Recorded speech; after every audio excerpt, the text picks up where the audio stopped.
And there were all kinds of wild stories about how George Brown had invited the papal nuncio to dance with him in this country, thinking he was a woman. And finally, the Foreign Secretary, the Right Honourable Georges Brun. Allons, enfants de la patrie, le Georges Brown est arrivé. Bonsoir tout le monde, je suis le secrétaire étranger de Grande-Bretagne. Et quand je dis grand, je bloody well mean grand. Et aussi, quand je dis étrange, c'est le mot juste, absolument. Je suis absolument fed up to the big teeth with les gens qui keep knocking notre campagne. Notre campagne est une grande campagne. Nous possessons la bombe nucléaire. C'est une grande bombe qui blast the living daylights out of anybody who gets in our way. Vive l'Angleterre! Vive moi! Pardon, où est le petit chambre de les messieurs? Je ne connais pas la géographie.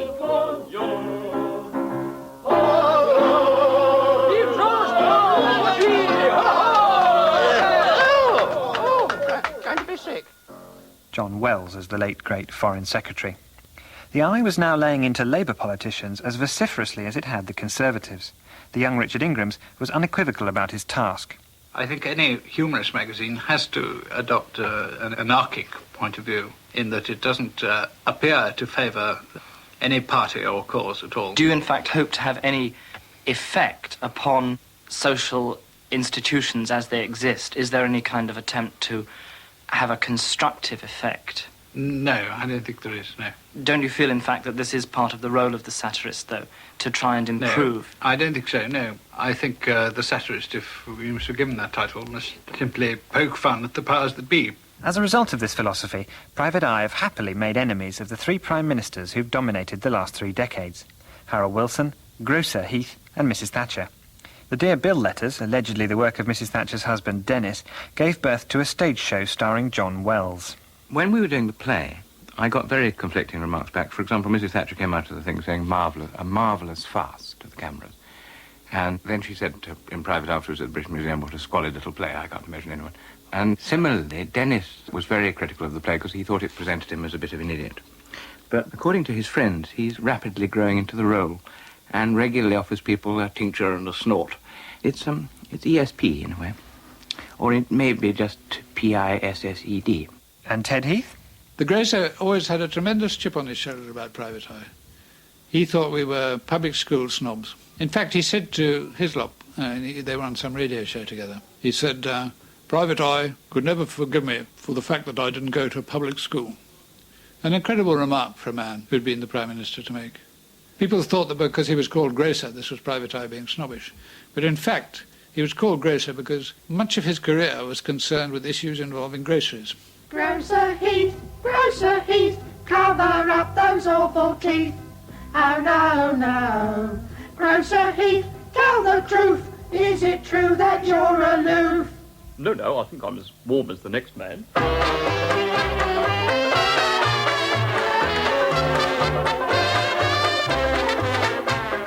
Harold and me. Harold Wilson, like Mrs Thatcher, was lampooned via his other half, in another of Cook's ideas, Mrs Wilson's Diary. I don't think Mrs Wilson liked Mrs Wilson's Diary at all. I remember when we did our play based on the column with Joan Littlewood, which was a great success. Mrs Wilson was very offended when her friend Tom Dryburgh played a part in sort of putting the play on, and he was banished thereafter. And in fact, I think anyone who went to see that play was given the cold shoulder by Mrs Wilson. In fact, Mrs Wilson went on record as saying that if she ever met John Wells, she would like to bite him. Meanwhile, her husband was being directly attacked, especially in Auberon Moore's diary, for what the Eye saw as his paranoia.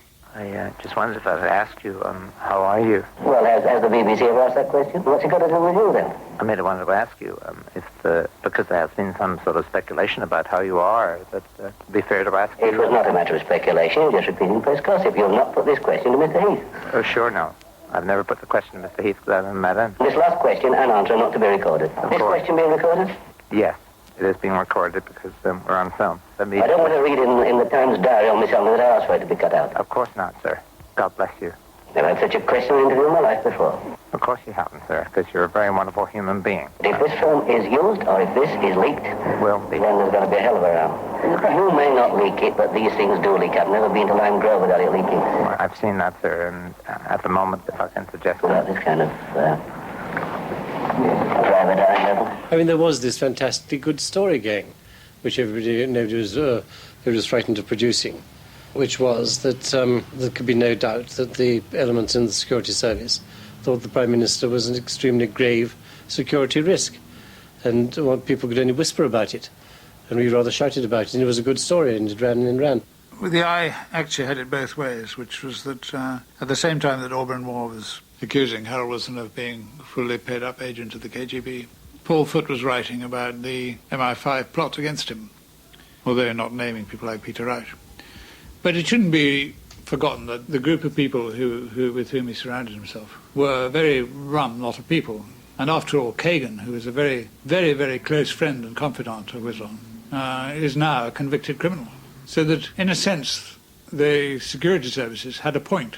It seems hard to credit, but it's been suggested that Wilson's final honours list, which featured such dubious characters as Lord Brigginshaw, Lord Kagan and Sir Eric Miller, was deliberately composed of people who were then under investigation by the Eye. Certainly many of them were investigated by the police. Conversely, the Eye has been criticised for allowing itself, however unwittingly, to be used by the security services. There's little doubt that MI5 was the source of most of the information with which they attacked Wilson. It's not uncommon for one section of the government to use private eye as a weapon against another part. It happened in the 1970s, when the DPP was blocking attempts by the police to arrest the Liberal leader Jeremy Thorpe, after a man who claimed to be Thorpe's homosexual lover was threatened and his dog murdered. So the police forced the DPP's hand by giving the whole story to the Eye.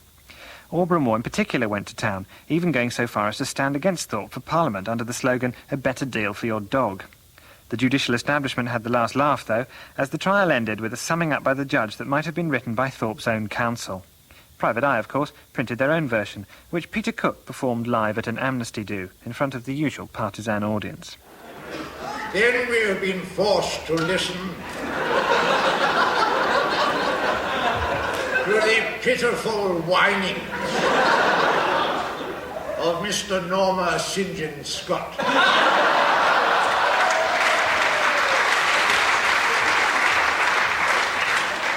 A scrounger, parasite, pervert, a worm, a self-confessed player of the pink oboe.